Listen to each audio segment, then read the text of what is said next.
Israel National Radio presents Light Unto the Nations with Ari Abramowitz and Jeremy Gimpel. Shalom Aleichem, Jews, Gentiles, and nations of the world. Ari Abramowitz, Jeremy Gimpel, here to bring you a light unto the nations. We have a guest coming on the next half that I'm very excited about. His name is Rabbi Elyahu Kin of Torah Or. It's a yeshiva in Los Angeles. What he's doing in Los Angeles, honestly, I'm not exactly sure.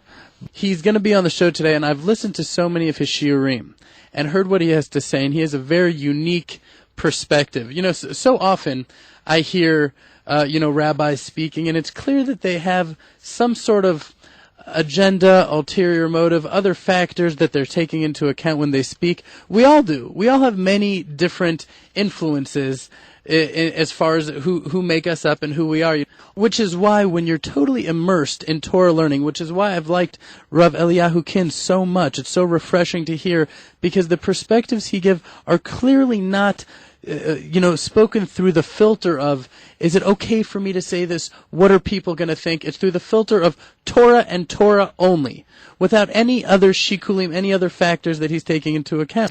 We have, hopefully, coming up, one of the most exciting rabbis in our times. It's shocking that he doesn't live in Israel. He's based out of L.A.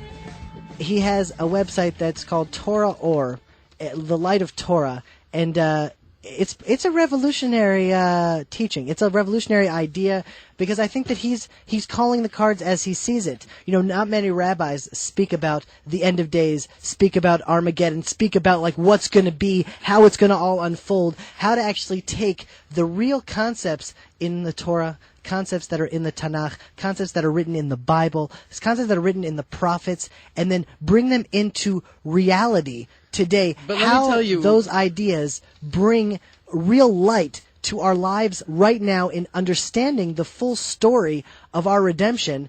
Here's the idea. He has really gone out of the box. You know, we do a lot of out-of-the-box things here in Israel and Jerusalem, but he has taken his yeshiva at Torah Or, and what has he done? He's made it where they have these satellite feeds where there can be rabbis and there can be lectures from all over the world, and they speak to the congregation that's gathered there in Los Angeles, thereby really opening up the whole world. And that's what these times are for. That's the reason Hashem has allowed this technology, for the light of truth and the light of Torah to get out to the entire world, and I believe he's tapped into that. But what I'm really so overly impressed about, and the reason I've been watching his shiurim over and over and over again with time that I just don't have, is because he is so non-pandery. I said this on the first half, and I'll say it again. He goes directly for the truth. He sees nothing other than through the prism of Torah, or at least that's been my impression of him. It was I spoke to him on the phone the other day. It was a tremendous honor for me. It was so exciting. Rabbi Elyahu Kin, Rabbi, thank you so much for joining us. Thank you very much. Let me just start with my number one question. When I was looking through your website, TorahOr.net, I saw you have so many different shiurim, so many different classes in English, and documentaries in English, and then in Hebrew also. Tremendous amounts in Hebrew, and it seems like there's so many Israelis that are in your synagogue that come to learn and reconnect with their Judaism. Why is it that it takes an Israeli to move out of Israel to America before they actually open their minds and their hearts to accepting their Jewish heritage? Yeah, that's actually something that I've noticed over and over again, that as an Israeli comes to Los Angeles, we call that a yerida, but it's yerida letzorech aliyah. They end up becoming stronger and more committed. It is perhaps because here in the Galut, they feel their Jewishness much more than in Israel. They stand out amongst the Gentiles, and they don't have the pressures of Israel society, the pressures of the miluim, the pressures of war and terrorism. And a lot of the baggage, too, I imagine. The baggage Sure. that they have associated via the media about what religious Judaism is. Right. There's less tension. They don't have all that bombardment in the media. And therefore, it is, of course, something that we're very happy to assist them with, to come back to their roots and to commit themselves to Judaism. And this is a time that we're seeing this more and more all over the world, not just here in Los Angeles. The Jews are coming back to their roots, and that is, of course, a fulfillment of one of the most prominent prophecies of Veshiv Levavot al Banim Velevanim al Avotam, that this will happen before Mashiach comes, something that we did not see 50 years ago. Maybe 1, 2 Balei Tshuva, but when there's so many coming back, so many becoming stronger in their commitment to Judaism, that in itself is indicative that Mashiach is coming. Well, that's really what we wanted to talk about today, because Ari and I in the first half of the show were saying that if you don't see Mashiach coming right around the corner, then you're just blind. Iran is building up nuclear power. America, the dollar's dropping. The Jews are coming home to Israel. Jews around the world are being turned back to Torah. There's an awakening amongst non-Jews that are now searching out Hashem through Torah. All of these signs are happening now, and you have such an interesting insight. Do you believe we're at the end of days right now? Oh, I actually feel it, and I live it, and I think whoever does not see it is pretty much blind or asleep. People are so immersed in their daily routine, trying to pay their bills, working hard, and if they don't open up the Torah, if they don't sit and learn or participate in a lecture, it will be very difficult for them to really comprehend what's going on. So I don't blame many Jews for not knowing it. They simply haven't sat down to learn the Torah, to read the prophets. But that's why the prophets were documented, for the future generations to see that when you identify certain things that are happening, you should know that the time has come. But for some people, it's going to be a big surprise. Well, you mentioned that there was a consensus among rabbis here in Israel. You recently came to Israel, and you said it was so startling and eye-opening. What was your experience like? Yeah, on this last trip, I was very, very surprised that I've heard it from the various camps, from the Sephardic, Ashkenazic, Hasidic, and Litvish. They're all pretty much in agreement. Something that in the past was not so spoken about. I mean, everybody hopes and prays and wants Mashiach, but not with so much confidence. Everybody's talking with confidence that these are the times, yes, we're getting very close, it's imminent. So I guess what I want to know is, should we be scared? I know that's like a question. Should people be panicked? Should they be like, there's going to be war, there's going to be this? Should we be excited? Should we be happy? How is it going to play out? Because as far as I understand, the Jewish people have not returned to Hashem. And if we're not returning to Hashem, then it's going to be ugly. And if we do tshuva, then it's going to be beautiful. And right now, since we haven't returned to Hashem, I see a very scary future. Should we be terrified? Well, on the one hand, the rabbis tell us that it's important to look forward to Mashiach. It says that they will ask us, Tipita Lishua, did you look forward to the redemption, to the time when HaKadosh Baruch Hu will rule over the world, to the time when the truth will come out in the open.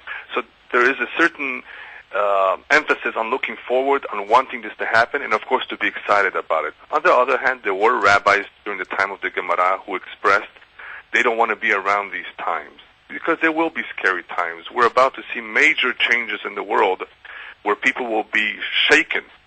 And shaken is very important because people believe that many things that happen is part of nature, like earthquakes and tsunamis.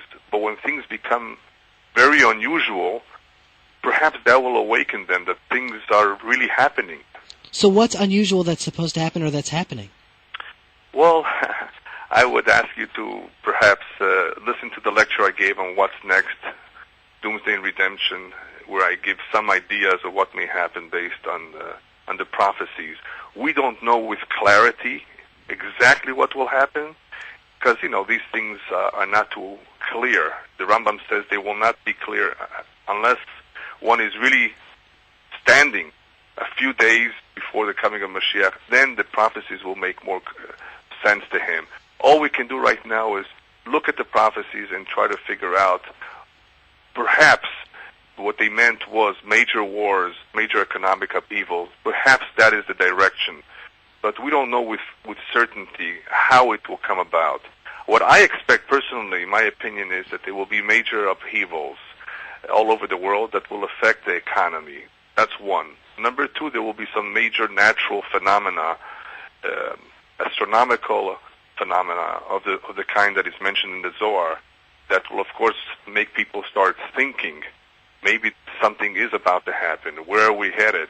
And that will be the last chance for people to wake up and to make a decision, if they want to become stronger in their commitment or not. Hashem will give everybody a chance. So this is the last wake-up call, and I think we're right now experiencing the quiet before the storm. So if this is the last wake-up call, we're supposed to wake up to what? What should the Jews do? Should they come back to Israel? Should they just learn Torah in L.A.? What should they do? Well, the first step is clearly to do teshuvah, become stronger in one's commitment. And for the men, that means studying Torah. For the women, it means being more modest. And, of course, staying away from anything that would be considered assimilation to the non-Jewish lifestyle.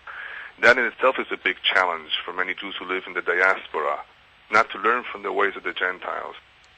Well, you mentioned something before. You said Aliyah, it's an important thing to you. You said when you come here to visit, I spoke to you on the phone, you said, I don't come to visit. When they ask how long I'm in, I say, I live here 10 days a year. You mentioned that nations don't have friends, they have interests. That's true. Is there any possibility...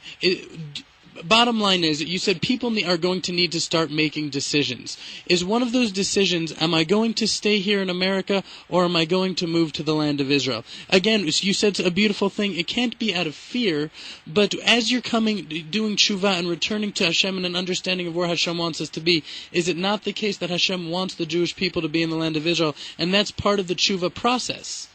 Right. I think that you will have the pioneers, the ones that would have made Aliyah early on, and you will have the ones who will come at the very, very end, the last ones. I think at least in the hearts and minds of every Jew, there should be a burning desire to be there and to do whatever they can to prepare themselves to move there. Aliyah to Israel should be a number one priority in every Jew's mind. You know, we talk about it in the tefillah regularly. We want to be there. We want to see the Mashiach. So we can't just talk about it and not do anything about it. To visit is very important. To support the institutions in Israel is also very important.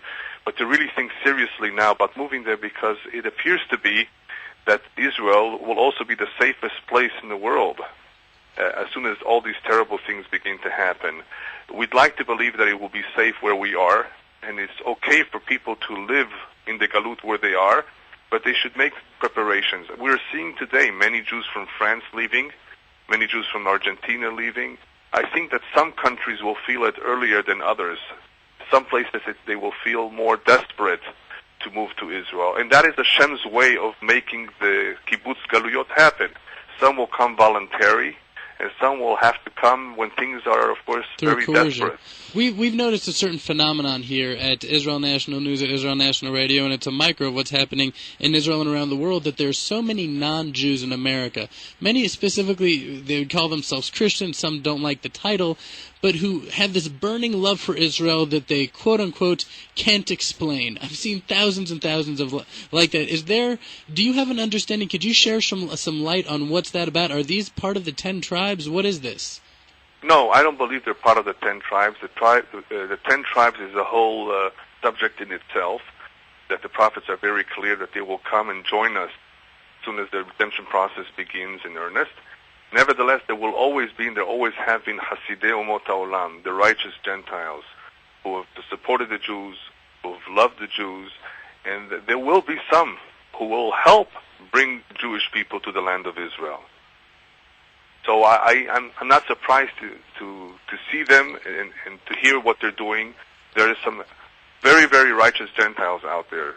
And according to our tradition, the righteous Gentiles have a chelek l'olam haba as well. They have a share to the world to come. Well, so part of the redemption process is that the 10 tribes, all of the tribes, will come back. Where are the tribes? Do you have an idea of how we could see them, what we should look for? The Navi says, Uvau ha'ovdim be'eretz Ashur v'nidachim be'eretz Mitzrayim. Ha'ovdim means the lost one. The lost one means that they even themselves, they will not know that they're Jewish, that they belong to the Jewish people until the time of Mashiach comes. There are, however, some tribes that have a tradition, and they are the Pushtun tribes in Afghanistan and Pakistan and in Kashmir, and they number 20 million, just them. And they don't make up all the tribes. We're talking about 10 tribes that are dispersed, not all in one location, but a good number of them are in Afghanistan, Pakistan, and Kashmir, and according to all the information that we have, they are the Pushtun tribes. In other words, the Pushtuns or the Pathans, P-A-T-H-A-N, Even the English, who ruled over that area for a number of years, called them Jews. They have many customs that are Jewish nation. Today they appear more Muslim, and that is because they were coerced into Islam. Nevertheless, as soon as it becomes closer to Mashiach, somehow they will be awakened to come back to their roots. And we're going to see that very soon. Right now, as we're speaking, we have a large number of Bnei Menashe who have come from northeast India. And from what we know, it appears to be that they do belong to the Jewish people. And we will do whatever we can to help them, of course, integrate into Israel society. But very soon, we're going to see that in large numbers. That's part of the prophecy. That is something that we should be expecting very soon. And that will be incredible, because the entire demographics of Israel will change when you have the influx of 10 big tribes, Bezrat Hashem.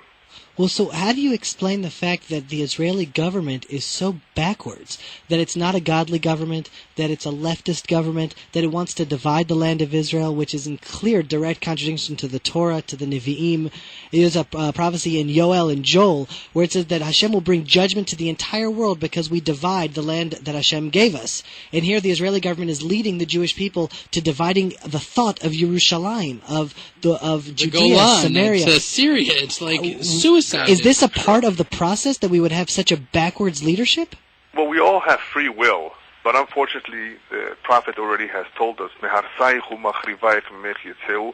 those who will destroy you, those who will be the greatest source of trouble to you will be from amongst you. And they are called the Erev Rav, those multitudes that joined the Jewish nation when we left Egypt. They do not have a pure Jewish soul, and we will be able to identify them.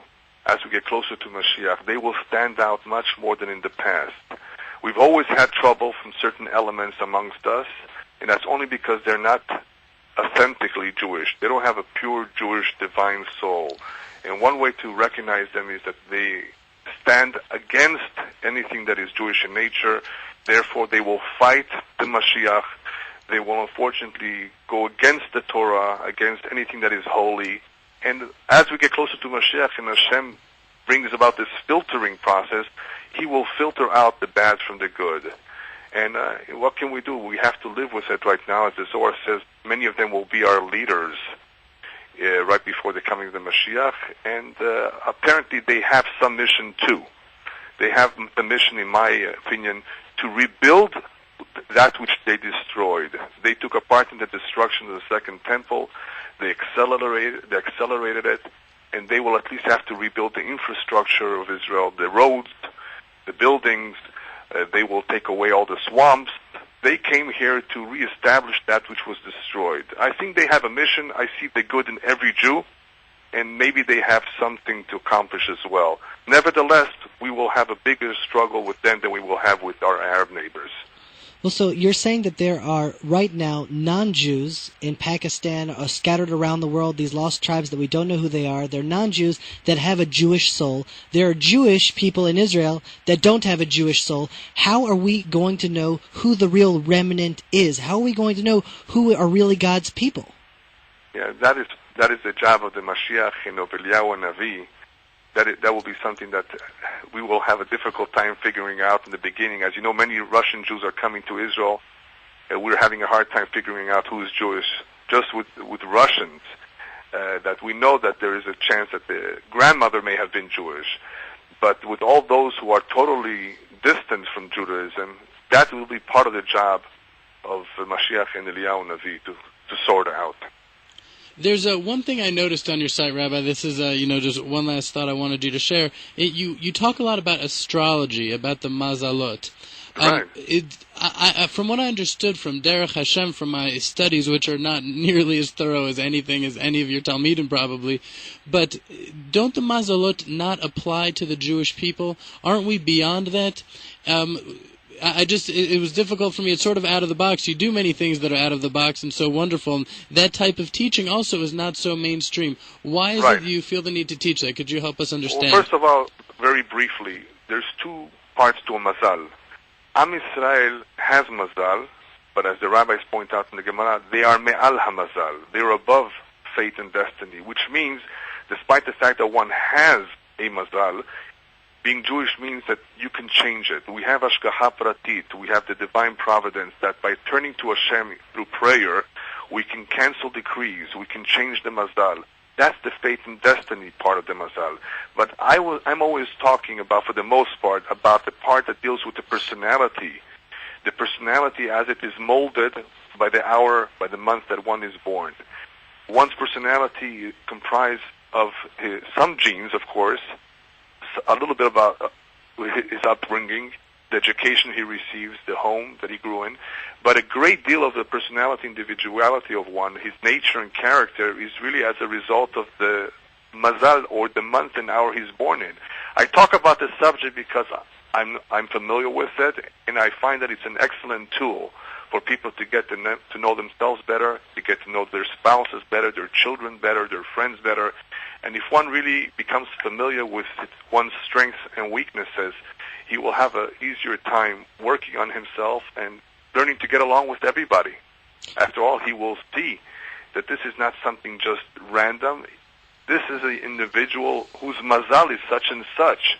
However, we do have, of course, the free will to change that mazal, to control ourselves, to improve and become better people.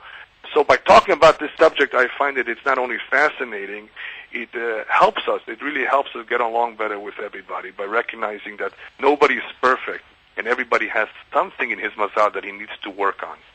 So if you had one final message to all of our listeners of one concept, one idea that you would want to get across, what is your message for these times today? My message would be grab as many mitzvot as you can. Love every Jew, look out for every Jew, strengthen your emunah, immerse yourself in the study of the Torah, and really, really stay in touch with your children as much as possible. Make the connection strong, because it is very easy for one to lose his children today spiritually. And these are very difficult times. Emphasize what's truly important, what should be a priority, what should be something that we should aspire for. And of course, that thing is Mashiach. Mashiach is something that we should all look forward to, but we need to prepare ourselves. We need to show Hashem that we really want it, that we really prepared for it, and we need to act accordingly. So strengthening the emunah, being a part of Am Yisrael, showing one's love and dedication for Israel by visiting Israel, not speaking Lashon Hara, but speaking only good about everybody. In this way, we'll be able to eradicate the baseless hatred and create achdut, unity amongst all Jews. This is what will bring Mashiach. This is what we have to emphasize on our tables. On Shabbat, when we speak about Am Yisrael, we should only see the good in everybody. These are the kind of things that we want to bring out in order to accelerate the coming of Mashiach, B'ezrat Hashem. Oh man, that's a beautiful, beautiful message. And for people to find out more about you, correct me if I'm wrong and add it if there's anything to add, TorahOhr.net, that's TorahOhr.net.